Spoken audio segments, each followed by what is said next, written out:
Sampurasun sadayana kumaha carita episode Sate Acana seru pisan nya ayeuna ge teu eleh seruna. Kenalkeun abdi Alkaila. Di dieu abdi bade nyarita salah sahiji carita nu terkenal nyaeta Cindelaras. Yuk urang langsung wae kana caritana. Sakali mangsa di Karajaan Jenggala didinya cicing raja anu jenengana Raden Putra. Anjeunna ngagaduhan permaisuri anu sae pisan sareng selir anu geulis. Nanging kecantikan selirna henteu sami sareng hatena. Selir gangguan pisan ka permaisuri. Dua pamajikan raja cicing di istana anu pisan mekar. Selir mimitian ngarancanakeun rencana jahat pikeun candak posisi permaisuri. Anjeunna bebarengan sareng dokter pengadilan pikeun ngalaksanakeun rencanana. Dina hiji dinten, selir raja pura-pura gering. Raja geura nelpon dokter. Saatos mariksa kaayaan selir, raja naros naon anu kajantenan. Paduka, aya anu parantos nempatkeun racun dina inuman selir, jawab dukun. Saha anu wani ngalakukeun ieu ka selir kuring? Tanya raja.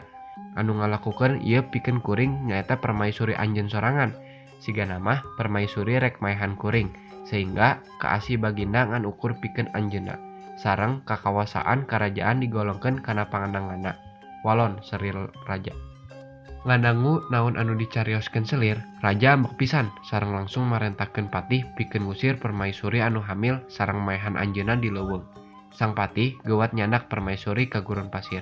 Nanging patih anu wicaksana pisan henteu maehan permaisuri. Anjeunna terangeun ieu mangrupikeun rencana jahat selir. Patih oge newak kelinci. Permaisuri kuring moal maehan anjeun, nanging kuring bakal nyaritakeun ka raja anjeun parantos dibunuh sareng ngajantenkeun raja sareng selir putri maot.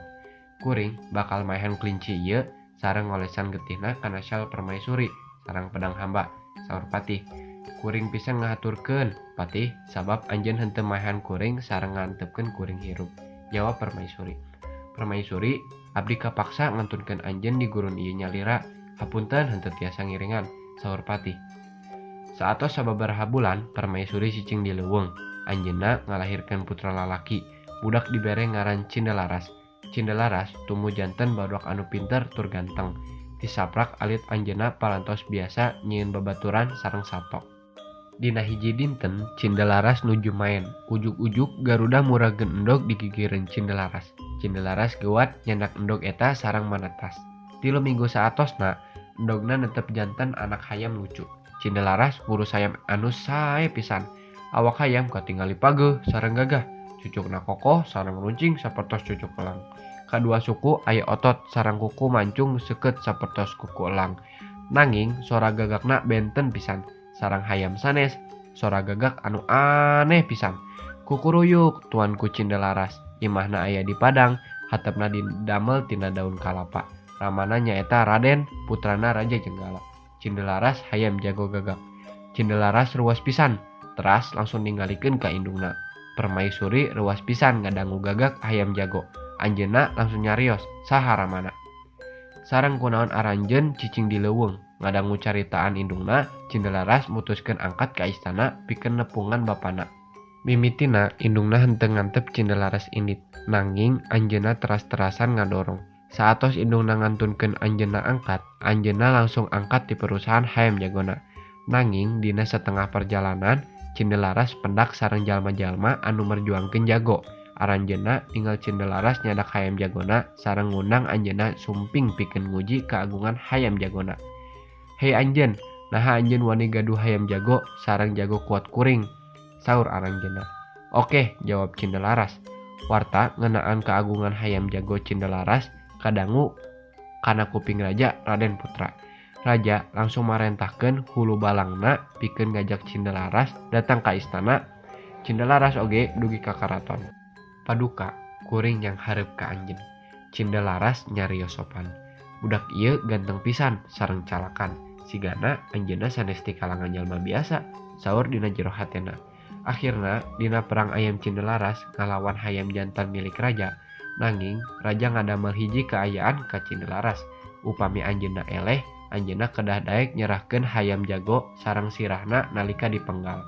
Nanging upami anjeunna eleh, Raja Raden Putra bakal masihan setengah ti kabeungharana.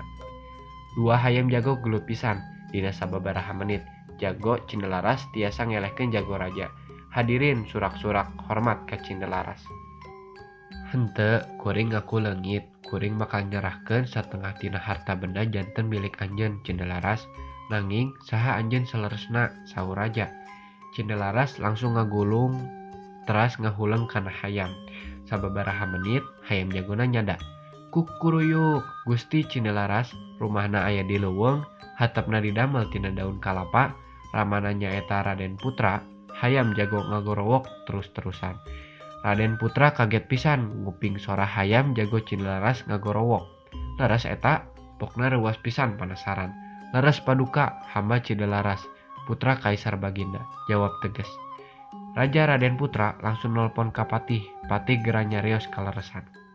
Kuring parantos ngadamel kasalahan sareng ngahukum permaisuri polos. Kuring bakal masihan selir hukuman anu pantes, saur anjeunna Kuciwa. Raja Raden Putra langsung ngarangkul Cindelaras, sareng nyungkeun dihapunten tina samudaya kalepatan. Raden Putra, Patih sareng Hulu Balang langsung ka leuweung sareng nyandak permaisuri. Akhirna Raja Raden Putra, permaisuri sareng Cindelaras hirup bebarengan sareng Bagja. Saatos Raden Putra pupus, eta Cindelaras anu ngagentos ramana salaku raja. Anjeunna marentah kerajaan kalayan adil sareng bijaksana. Pesan moral anu tiasa diambil dina carita dongeng Cindelaras nyaeta, lamun urang ngalakukeun jahat, maka urang bakal ngagaduhan buah tina sifat jahat eta. Kaharep oge upami urang ngalakukeun anu sabalikna, jauhan tina sifat judi, sabab eta ngan ukur bakal ngarugikeun diri sorangan. Nah, tos sakitu wae carita episode ayeuna mah. Kumaha karepot teu carita naon nu dicaritakeun di episode genep? Cek kepo atuh, janten tong hilap nonton episode salajengna. Tong hilap oge like, komen, sareng subscribe video podcast kelompok 2. Hatur nuhun.